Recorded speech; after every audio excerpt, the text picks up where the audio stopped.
L'info écho avec Capital. Le chiffre du jour, 35%, voici l'augmentation du prix du tarif réglementé de l'électricité à laquelle des millions de Français échappent ce mardi 1er février.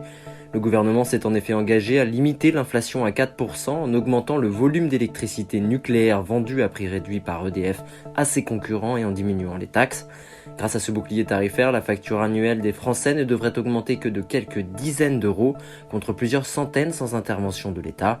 Mais surtout, la baisse de taxes constitue une excellente nouvelle pour ceux qui avaient anticipé la flambée des prix et ont souscrit des offres à prix bloqués dès l'été ou l'automne 2021.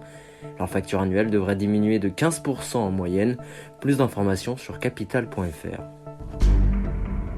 Le coup de gueule pourrait être poussé contre les candidats à l'élection présidentielle, car malgré l'enjeu majeur que représente le logement des Français, les prétendants à l'Elysée sont encore trop timides, pour ne pas dire silencieux sur le sujet. La France souffre d'une pénurie de logements, la construction s'effrite et l'offre ne parvient pas à satisfaire la demande, notamment dans les grandes villes. Résultat, les prix explosent partout sur le territoire. Si tous les candidats ont promis de construire davantage, de rénover les logements et de solvabiliser les ménages, aucun n'a véritablement établi un programme à la hauteur des enjeux. Cela tombe bien, ils seront tous reçus par la Fondation Abbé Pierre ce mercredi lors de la présentation de son rapport annuel sur l'état du mal-logement, de quoi leur donner des idées. L'info pratique Capital, vous pouvez investir dans le Bitcoin sans passer par une plateforme d'échange ni en acheter directement. Il existe en effet un moyen indirect de miser sur la crypto-monnaie en plaçant vos deniers dans des fonds eux-mêmes investis dans diverses actions d'entreprises du secteur des crypto-monnaies et de la blockchain. Les fonds en lien avec le Bitcoin se sont multipliés l'an dernier. 2 ont notamment vu le jour en France, régulés par l'autorité des marchés financiers et accessibles via un compte titre. L'un créé par la société de gestion Tobam, l'autre par le gérant Mélanion Capital.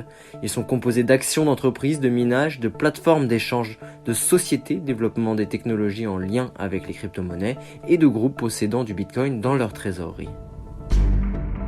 Et on termine par cette information. Alain Sauvert, retraité de 69 ans, a déposé 3 plaintes début janvier contre Emmanuel Macron. Son objectif, faire entendre son opposition à la politique sanitaire menée par le président de la République depuis 2 ans dans la lutte contre le Covid-19. Alain Sauvert a décidé de porter une première plainte pour diffamation et menaces publiques. La deuxième plainte a elle été déposée sous la qualification de l'incitation à la haine. Et enfin, la troisième vise directement le chef de l'État pour crime contre l'humanité. Alain Sauvert a eu connaissance que 2 d'entre elles avaient déjà été classées, mais affirme n'avoir peur de rien et vouloir se faire respecter. C'était l'info écho avec Capital.